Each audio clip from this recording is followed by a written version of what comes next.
In this video, we'll teach you how to fix there was an error processing your request in Uber Eats. First of all, you need to open your phone settings, and in the search, you need to write iCloud.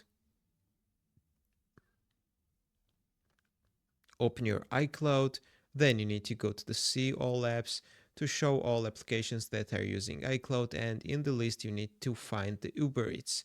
So when you find the Uber Eats, you need to toggle it off, guys. So I don't have Uber Eats in this list, but you need to toggle it off like this.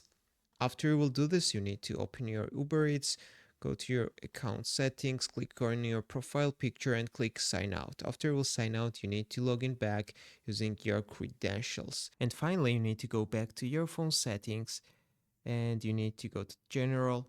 Then you need to go to the iPhone storage.